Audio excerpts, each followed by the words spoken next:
काँग्रेसचा जाहीरनामा आणि सॅम पित्रोडांनी नुकतीच मांडलेली सूचना याच्यावरून मोठ्या प्रमाणावरती गदारोळ सुरू झालेला आहे। विशेषतः काँग्रेसच्या जाहीरनाम्याचा जो विषय आहे म्हणजे त्यात मुस्लिमांचं तुष्टीकरण पण काँग्रेसने हे यापूर्वीही केलेलं आहे, त्यामुळे त्यात नवीन असं आपल्याला वाटावं असं खरं तर काही नाही आहे। परंतु आत्ता काँग्रेस ज्या इरेला पेटून हे मुद्दे मांडता आहे ते लक्षात घेता भारत हा मुस्लिमांसाठीचाच आणि मुस्लिमांचाच देश आहे असं काँग्रेसला काही सांगायचं आहे का, सुचवायचं आहे का असा प्रश्न निर्माण होतोय। कारण या जाहीरनाम्याबाबत किंवा त्या जाहीरनाम्यातल्या तरतुदींबाबत कुठलंही खंडन काँग्रेसचा एकही नेता करत नाही।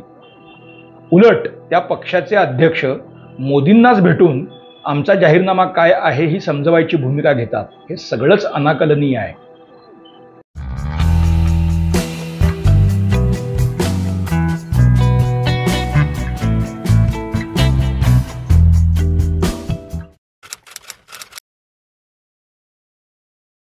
नमस्कार, गोजोस्कोपमध्ये आपल्या सर्वांचं मनापासून स्वागत आहे। काँग्रेसचा जाहीरनामा ही गेला आठवडा आता एकूण चर्चेचा विषय झालेला आहे। राजस्थानातल्या 2 प्रचार सभांमध्ये पंतप्रधान मोदींनी या जाहीरनाम्यातल्या काही तरतुदींची जी चिरफाड केली त्याच्यामुळे खरं तर वाद पेटलेला आहे। वस्तुतः त्याही पूर्वी हैदराबादमध्ये बोलताना राहुल गांधींनी हा जाहीरनामा आणि त्यातल्या तरतुदी याच्यावर भाष्य केलेलंच होतं। त्याच्यावरून आंध्रात हैदराबादमध्ये भाजप आयोगाकडे गेलेला आहे आणि त्याची तक्रारही झालेली आहे। पण तरीही त्याची देशव्यापी किंवा ज्याला आपण म्हणतो की रस्तोरस्ती चर्चा असा विषय नव्हता। पंतप्रधानांनी तो विषय काढला आणि त्याच्यावरून खरं तर गदारोळ सुरू झालेला आहे। म्हणजे देशाच्या साधन संपत्तीवरती सगळ्यांचा इक्वल हक्क आहे असं वगैरे पण त्या जाहीरनाम्यात म्हटलेलं आहे। परंतु त्याचं रिडिस्ट्रीब्युशन मात्र अल्पसंख्याकांना केलं जाईल असं सूचित करणारी वक्तव्य किंवा विधानं ही त्या जाहीरनाम्यात आहे आणि तसंच राहुल गांधी बोललेले होते। खरं तर तेच आक्षेपार्ह होतं। पण मोदींनी त्याची ज्या पद्धतीने चिरफाड केली ती ही काँग्रेसच्या नेत्यांना अत्यंत झोंबलेली आहे। अर्थात काँग्रेसचं हे मुस्लिम तुष्टीकरण ही काही आजची बाब आहे अशातला भाग नाही। शहाबानो प्रकरणामध्ये सुद्धा सर्वोच्च न्यायालयानं जो निकाल दिलेला होता पोटगी संदर्भातला, राजीव गांधींनी तो निकाल खुंटीला टांगून ठेवला आणि लोकसभेत वेगळंच बिल पास करून घेतला। हा इतिहास आहे। हा इतिहास काँग्रेसही नाकारू शकणार नाही। परंतु यापूर्वीच्या काळामध्ये वेगवेगळ्या मार्गांनी काँग्रेस या पद्धतीनं तुष्टीकरण करत आलेलं आहे। पण आत्ता मात्र राहुल गांधींच्या नेतृत्वाखालची काँग्रेस ही इरेला पेटल्यासारखी किंवा भारत हा फक्त मुस्लिमांसाठीचाच देश आहे अशी काही समजूत करून घेऊन काही रचना करती आहे का?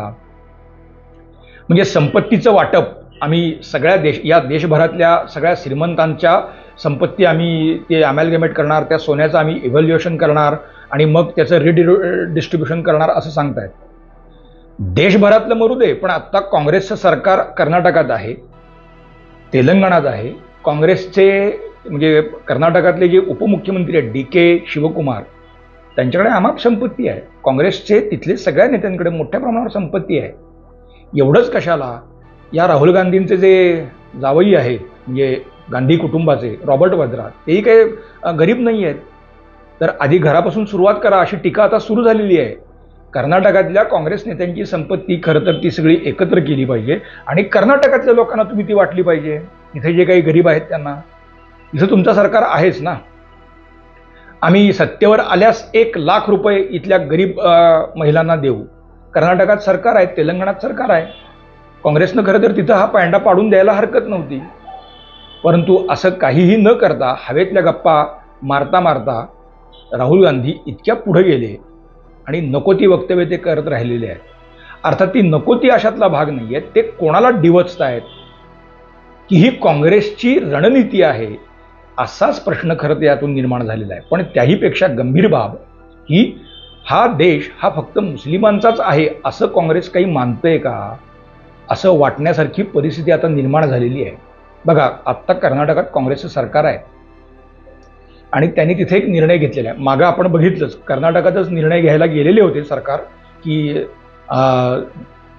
मंदिरांच्या संपत्तीवरती कर लावायचा निर्णय, पण तो मंत्रिमंडळानंच फेटाळून लावला. तिथंच मंत्रिमंडळातच मारामारी झाली, अशी परिस्थिती आली. कारण त्याचा बॅकलॅश आला असता निवडणुकीच्या तोंडावरती. आणि आत्ता निवडणूक धामधूम सुरू आहे, तर त्यात त्यांनी निर्णय घेतला आहे की तिथल्या मुस्लिमांना ओबीसी कोट्यामध्ये आणायचं आणि त्यांना ते द्यायचं. असाच काहीसा निर्णय हा खरं तर हैदराबादमध्ये म्हणजे तेलंगणामध्ये सुद्धा, म्हणजे तत्कालीन आंध्र प्रदेशमध्ये काँग्रेसने घेतलेला होता. पण सर्वोच्च न्यायालय आणि उच्च न्यायालयाने तो डाव हाणून पाडलेला होता आणि आता पुन्हा काँग्रेस त्याच वाटेनं चाललेला आहे. मग अशा एका विशिष्ट समाज घटकाविषयीच काँग्रेस संवेदनशील का, याचं कुठलंही स्पष्टीकरण काँग्रेसचा एकही नेता सध्या देताना दिसत नाही. खडगेजीने एकदम म्हणजे पंतप्रधानांच्या टीकेनंतर खडगेजी उठले आणि त्यांनी सांगायला सुरुवात केली की मी पंतप्रधानांकडे वेळ मागितलेली आहे, ते चुकीच्या गोष्टी सांगतायत, आमच्या जाहीरनाम्याचा अर्थ असा नाही, ते चुकीचं इंटरप्रिटेशन करतायत. तर आमचा जाहीरनामा काय आहे हे समजावून सांगण्यासाठी मी त्यांची वेळ घेतोय. हे हास्यास्पद आहे. खडगेजींनी मोदींना समजावून सांगण्याची गरज काय, त्यांनी खरं तर आधी अशी काही गोष्टी, अशा तरतुदी जाहीरनाम्यात लिहिल्याच का गेल्या याची विचारणा पक्षाकडे केली पाहिजे. या जाहीरनामा समितीचे प्रमुख म्हणजे महान अर्थतज्ञ चिदंबरम होते. ते महान आहेतच, होतेच, अभ्यासू वगैरे आहेतच, पण त्यांनी ते लिहिलेलं आहे. खडगेजी त्यांचा कान धरणार आहेत का? चिदंबरम तुम्ही हे काय लिहिलंय, हे का लिहिलं, हे विचारणार आहेत का? परत राहुल जे काही बडबडत चाललेत, अहो राहुलजी तुम्ही हे काय बोलताय, हे कान धरून खडगेजी विचारणार आहेत का? त्यांची शामत आहे का तेवढी? मोदींना समजावण्यापेक्षा हे त्यांनी खडगेंनी खरं तर स्वपक्षातल्या नेत्यांनाच सांगायला पाहिजे, सुनवायला पाहिजे, पण ते होताना दिसत नाही. अर्थात गांधी कुटुंबासमोर काँग्रेसचा एकही नेता अशा स्वरूपाचं काही करणार नाही, हे सर्वांना माहिती आहे. दुसरा आक्षेप काँग्रेस सातत्याने, राहुल गांधी असतील किंवा त्यांच्या मागोमाग सगळे लोक, की संविधान बुडवायला चाललेले आहेत. आता हे पण हास्यास्पद आहे. एकाच विशिष्ट जाती समूहाला किंवा धर्मसमूहाला संविधानात कधी झुकतं माप दिलंय असं काही आहे का? अभ्यासूने त्याच्यावर सांगावं.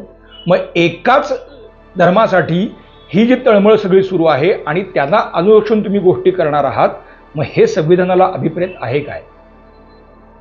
म्हणजे काँग्रेसने आता सरकारमध्ये असताना मध्यंतरीच्या काळात, म्हणजे यापूर्वीच्या काळामध्ये अशा कितीतरी घटनाबाह्य निर्णय घेतलेलेच आहेत ना. मग तेव्हा संविधान बुडलं नव्हतं का? आता बघा की संविधानात मूळ आंबेडकरांनी जे त्यांच्या अध्यक्षतेखालच्या संविधान सभेने जे लिहिलेलं आहे त्यात कुठेही सोशलिस्ट हा शब्दही नव्हता. इंदिरा गांधींच्या काळात तो आणला गेला, मग तेव्हा संविधान बुडलंच नाही का? तेव्हा संविधान बुडवणे किंवा या सगळ्यापेक्षा सुद्धा एका विशिष्ट जाती समूहाला किंवा धर्मसमूहाला उद्देशून काँग्रेस हे करतं आहे, तर याचे फक्त आपल्या देशापुरते संदर्भ बघून चालणार नाहीत. हे टूलकिट या निमित्ताने काय करू पाहतं आहे हे बघावं लागेल. म्हणजे ते जे त्यांचं सूचन आहे ते सूचन हे फक्त आपल्या देशापुरतं असं न बघता आपल्या देशाची अर्थव्यवस्था मारून टाकणारं आहे. मग ते कोण करत आहे आणि का करत आहे हेही बघितलं पाहिजे.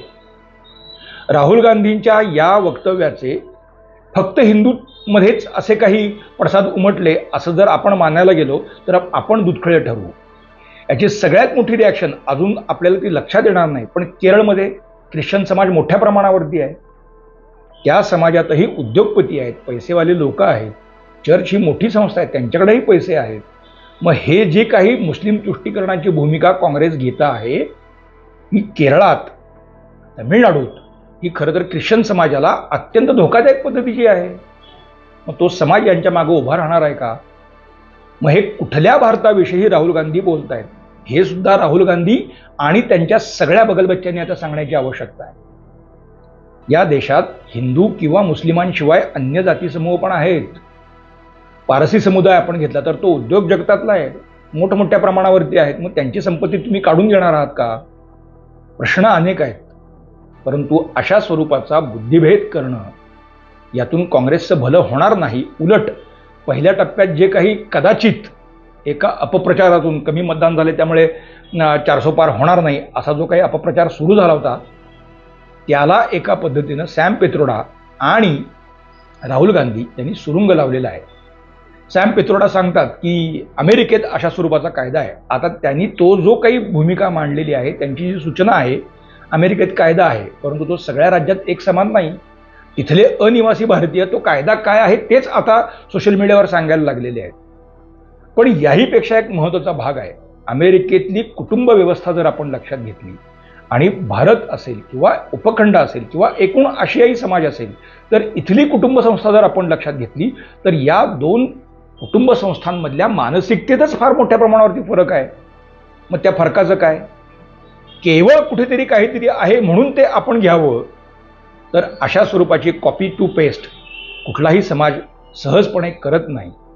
पण हे पित्रोडांना कळत नाही का? पण ते त्यांना जरी कळत असलं तरी त्यांचे अजेंडे मुळात वेगळे आहेत. त्यांचे बोलविते धनी वेगळे आहेत. ते धनी जे सांगतायत ते हे सगळं बोलतायत. त्यामुळे आपण काय बोलतोय हे राहुलनाही आता कळेनासं झालंय आणि पित्रोडांनाही कळेनासं झालंय. अन्यथा निवडणूक सुरू असताना इतक्या भयंकर सूचना किंवा भयंकर वक्तव्य या लोकांनी केलीच नसती. म्हणजे आत्तापर्यंत टीका अशी होत होती आत्ता की म्हणजे ते प्रमोद कृष्णन काँग्रेसमधूनच बाहेर पडलेले नेते आहेत तर ते वारंवार सांगतात की काँग्रेस आता पूर्णपणे डाव्यांच्या किंवा कम्युनिस्टांच्या हातात गेलेली आहे. पण हे तेवढ्यापुरतं नाही. काँग्रेसचे सगळे हे जे काही गणंग नेते आहेत तर हे एका टूलकिटचा भाग झालेत हेही त्यांना कळत नाही अशी परिस्थिती आहे. मग अशा अवस्थेत कुठल्या तरी टूलकिटसाठी काम करणाऱ्या लोकांना या देशातल्या लोकांनी निवडून का द्यायचं हा थेट प्रश्न आपण विचारलाच पाहिजे. त्यात गैर कुठलीच गोष्ट नाही. यामुळे आपण भाजपचे किंवा अन्य पक्षांचे असे होत नाही. राष्ट्रहित हे सर्वोपरी असलं पाहिजे आणि ते आहेच. म्हणूनच काँग्रेस जी भूमिका जाहीरनाम्यातून किंवा त्यांच्या नेत्यांच्या वक्तव्यातून मांडती आहे ती देश तोडणारी आणि देश विघातक आहे. म्हणूनच ती नाकारली गेली पाहिजे अशी आमची भूमिका आहे.